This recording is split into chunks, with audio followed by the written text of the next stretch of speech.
Hey guys, Mr. Lucas here with your introduction to Flipgrid, just a quick tutorial on how to use it. Now before I start here, I will say you can use it on multiple platforms. You could use it on a tablet. What most people do though is they download the app on the phone, on your device. It's just simply Flipgrid. You can go look in the App Store or the Android Store. You should be able to find it. It should work with most devices.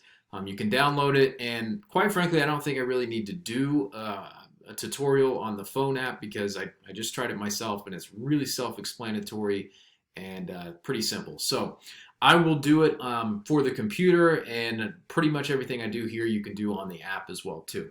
So like I said in my introduction video, I will post Flipgrids for the week in Google Classroom. So this is on my Google Classroom test class. You'll see the link in here under instructions. You click on that. If you're doing it on the computer, the first thing it'll ask you to do is to log in. Whether you're doing it on your phone or on a computer or tablet, make sure you log in with your CTech Google account and not your personal Google account. All right, so I'll click Join with Google. I'll use my CTech account. It says log in successful. All right, so my first topic this week is getting to know you. And so there's the instructions to it. It says, tell me about yourself, blah, blah, blah, blah. So then I could record a response. Click on that, and it might ask if they can use your phone and stuff like that. And then boom, right there, you can start recording, and looks like I've done something weird to, I don't know what happened there. Anyway. So from here, you should be able to record the video. You'll have options. On the options, you can upload a clip if you've already recorded on your device. You can record your screen on there. You can just do audio. You can mirror the video, move it around. If you go to effects, you can use frames, filters. You can add emojis over your face if you don't want me to see your face. You can add text. Gives you a lot of options there for the type of text you want to use. You can draw as well if you want while you record. And then also with that, you can create a whiteboard. And you can simply just draw over the whiteboard and then talk over it as well if you don't want me to see your face. So that is how you access Flipgrid. Oh, and you can upload photos as well too. So once I've recorded the video, it should pop up here. I start talking, I can move things around, I can go back to effects, I can draw some more, blah, blah, blah, blah, blah. All right, I'll click next. It should pop up here. I start talking, I can click next. Next, it'll ask you to take a selfie. That'll go along with the video, so. All right, I guess that's my selfie.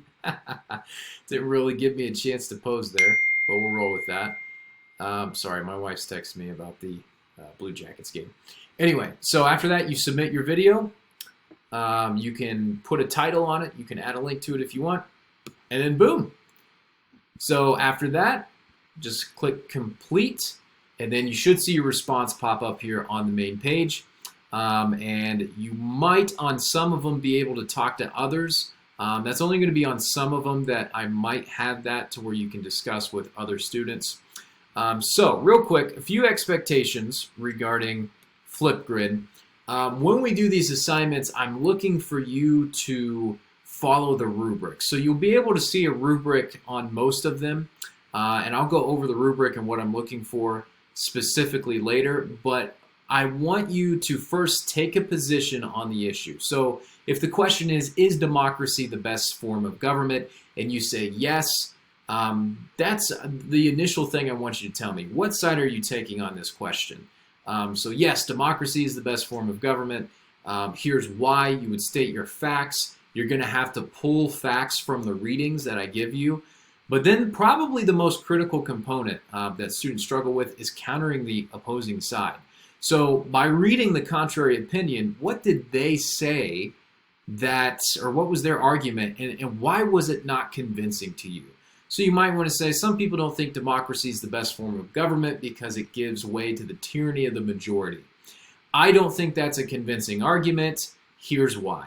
All right, that's what I'm looking for in a counter argument. So when you make these videos, make sure you keep that in mind, and you can add notes before you take the video. If you want to type it out as just kind of like a guide while you're talking, that might be a good idea as well too. Maybe even when you use the whiteboard and stuff like that as well. So make sure you're following the rubric closely when you do these things, and I will post a video probably next week going over specifically what that looks like with the rubric and what I'm looking for. All right, there you go.